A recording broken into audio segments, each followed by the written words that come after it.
સુરતમાં king play nursery દ્વારા પ્રજાસત્તાક દિવસની અનોખી પૂર્વ ઉજવણી કરવામાં આવી હતી।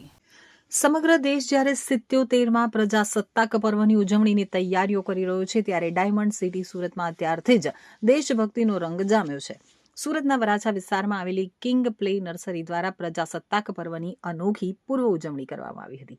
નાનપણથી જ દેશપ્રેમના સંસ્કાર શાળા દ્વારા આયોજિત આ કાર્યક્રમનો મુખ્ય હેતુ બાળકોમાં નાનપણથી જ રાષ્ટ્રવાદ અને દેશ માટે બલિદાન આપનાર વીર શહીદો પ્રત્યે આદર જાગે તેવો હતો।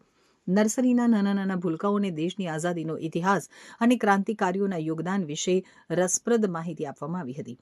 વેશભૂષામાં જીવંત થયા રાષ્ટ્રીય નાયકો અને આ ઉજવણીમાં સૌથી આકર્ષક કેન્દ્ર બાળકોની વેશભૂષા રહી। શાળાના નાના ભૂલકાઓ વિવિધ પાત્રોમાં સજ્જ થઈને આવ્યા હતા, જેમાં ભારત માતા, ઝાંસીની રાણી લક્ષ્મીબાઈ, મહાત્મા ગાંધી, વીર ભગતસિંહ। બાળકોએ આ પાત્રો જાણે કે આઝાદીના જંગના દ્રશ્યો જીવંત કર્યા હતા। સાંસ્કૃતિક કાર્યક્રમો અને નારાથી ત્યાં વાતાવરણ ગુંજી ઉઠ્યું હતું। શાળાના શિક્ષકોના માર્ગદર્શન હેઠળ બાળકોએ વિવિધ દેશભક્તિ ગીતો ઉપર સાંસ્કૃતિક કૃતિઓ રજૂ કરી હતી। સમગ્ર વાતાવરણ ભારત માતા કી જય અને વંદે માતરમના ગગનભેદી નારાઓથી ગુંજી ઉઠ્યું હતું। નાના બાળકોમાં જોવા મળેલો આ ઉત્સાહ જોઈ વાલીઓ અને શિક્ષકો પણ ભાવ વિભોર બની ગયા હતા। દક્ષા મલય પટેલ, હું કિંગ પ્લે હાઉસના પ્રિન્સિપલ। અમારી શાળામાં બાળકો દ્વારા ગણતંત્ર દિવસની ઉજવણી કરવામાં આવેલ છે। ગણતંત્ર દિવસ નિમિત્તે અમારી શાળામાં બાળકોને અલગ અલગ રીતે કૃતિઓ, વેશભૂષાઓ, જેથી કરીને એની અંદર દેશભાવના જાગે એ હેતુથી અમે આ પ્રવૃત્તિઓ કરાવીએ છીએ। કેવી કેવી કૃતિઓ બાળકો દ્વારા રજૂ કરવામાં આવી હતી?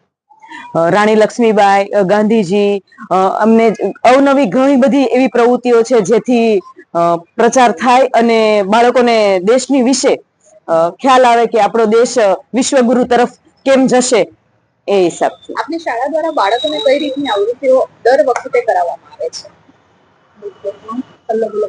છે? જેમથી બાળકોને અલગ અલગ સોંગ વાઇઝ થીમ કરાવવામાં આવે છે, જેથી કરીને બાળકોમાં દેશભક્તિની ભાવના જાગે અને ગણતંત્ર દિવસની ઉજવણી અમે દર વર્ષે નવી નવી રીતે કરીએ છીએ।